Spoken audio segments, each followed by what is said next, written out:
Les enquêteurs auraient-ils fait une avancée capitale dans l'affaire du petit Émile?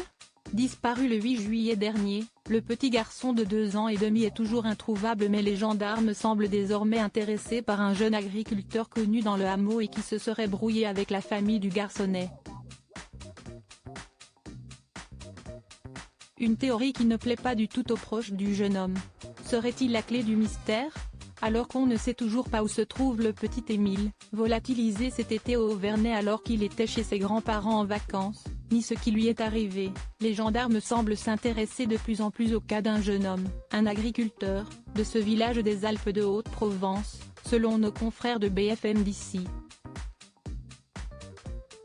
Déjà dénoncé pour la conduite dangereuse de son tracteur au Auvernais pendant l'été, celui-ci n'est pour le moment pas considéré comme suspect dans cette affaire qui a passionné la France entière, mais a déjà vu la police perquisitionner son domicile.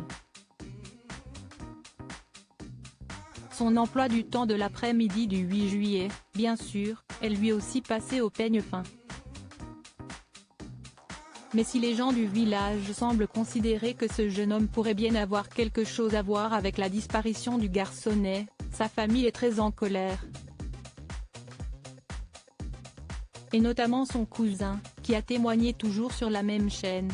Et pour lui, pas question de douter, ce cousin de la même génération n'a rien à voir avec tout ça, il y a d'autres agriculteurs qui moissonnaient à cette période. Franchement, je ne comprends pas ce que les enquêteurs cherchent. Un enfant disparaît et on vient s'intéresser à un jeune qui n'a rien à voir avec ça.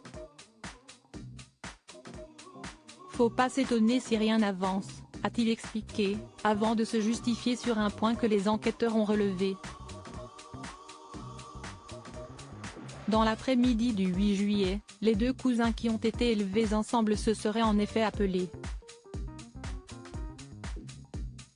Si estime mon cousin, je ne vois pas où est le mal qu'on s'appelle, a-t-il simplement répondu, reconnaissant cependant qu'il ne sait pas où était le jeune homme lorsqu'ils se sont parlé.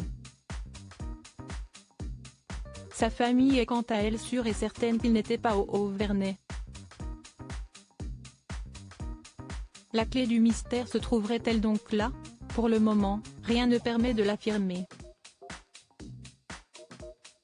Mais l'existence d'une brouille, le matin même de la disparition d'Émile, entre le fameux agriculteur et le grand-père d'Émile pour une histoire de travaux pourrait bien jouer en la défaveur du jeune homme.